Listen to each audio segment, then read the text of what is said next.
we've spent many, many months evaluating the 14-24 and the 14-30 lenses.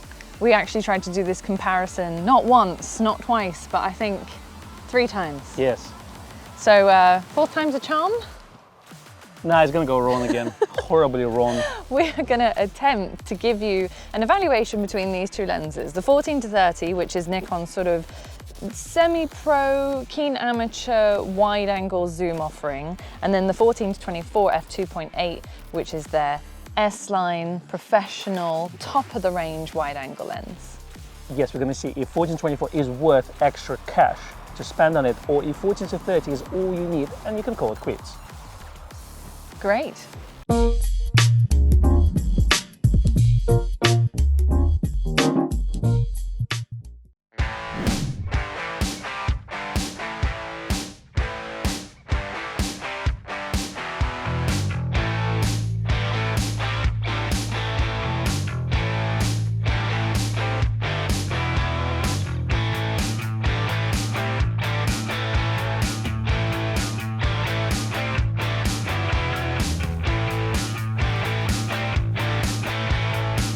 Let's have a look. So I've got 14-24, which is nice and chunky, still smaller than the F-mount 14-24. It is, it doesn't have that dome. And you know what? Exactly. The front element is not curved, which is a good thing. So, especially once I know how to remove the lens, Is there a lock? there's a lock. You see? You know what you're doing. Exactly. You know, because old-fashioned way, I would just, you know, Just crank it off and throw it away, away. you know. But now I have a lock. So you also have a filter holder for this lens, right? That's right, which I love at home. That's okay. We're not prepared. Who uses filters nowadays? In contrast, I have the 14-30, which is kind of the size and weight, particularly when collapsed, of the 24-70. True. So if you wanted a complete f4 set, you could have 14-30, the 24-70, and maybe one day a 70-200 or One day, 300. by the time this video comes out. Hopefully. But it's reasonably pocketable, isn't it?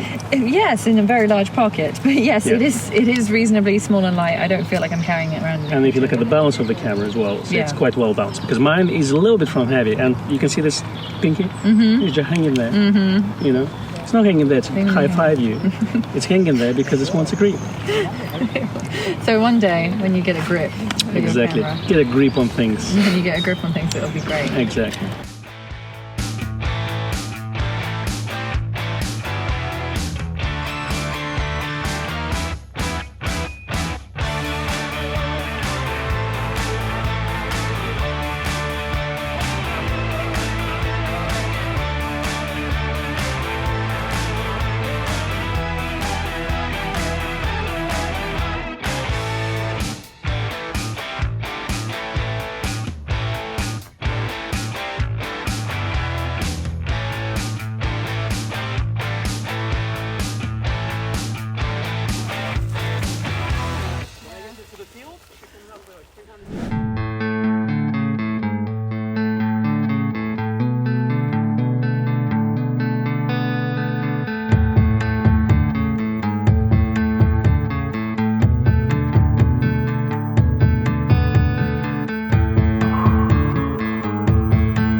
test that we haven't been able to do with these lenses really, which this one would be very well suited for, is actually astrophotography. But apart from that, we've done fields, we've done beaches, we've done forests. We've pretty much done everything else that we could possibly do. Okay, for me, this is similar to 14-24 versus 16-35 situation. Right. So while 16-35 as well as 14-30 is a remarkable lens for the money, and it's definitely a travel companion because it's so small and light, very reasonably pocketable. So I would say this one's a little bit bigger, but compared to f-mount version, this is nice. I thought when Becky gave me this lens in hand, I thought she passed me 24-120 lens. Yes. You know, so this is surprisingly light. This is the ultimate wide angle you can get. It's even better than f-mount version. So for me and for professional use, I would say get this. But this for travel and somewhere you just don't want to carry too much stuff, this is much better choice. And 14-30, the 30 bit is a little bit longer, so it actually makes sense when you travel. Yeah, it's true. But it is remarkably light. I wasn't expecting it to be that manageable. I always think of the 14-24 or the 2.8 lenses as like there's something seriously hefty about them. So this is a very tidy package. Indeed, and once dropped down to something like f11, f13, you will find that they are quite similar. It's good to know. So for you, the 2.8, for me, the f4, is that what you're saying?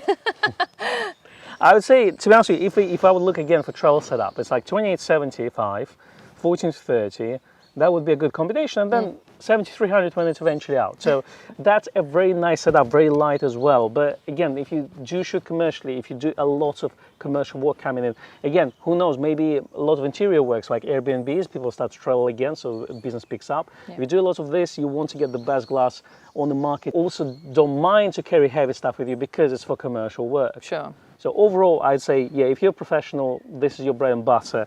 If you're a keen enthusiast and you travel a lot, then 14-30 is the answer. Thank you very much for watching. Please do give us a like and a subscribe. And if you'd like us to compare any other lenses, Nikon lenses preferably, then we'd be glad to do so. Just drop us a comment below. If you did find this video useful and you want to thank us, there's a super thanks button under this video. Thanks very much. Bye. Bye.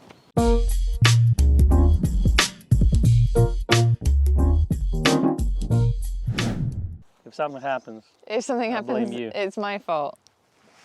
If it all goes wrong, blame Becky. I'm not wearing the right shoes. yeah, if I would know we're gonna do this, I would definitely have my hiking shoes Well, and I not said shoes we I were wear gonna- to work. What was the first sentence? Yes, we're gonna see if 14-24 or is 14-30 is all you need, and you call quits. Good.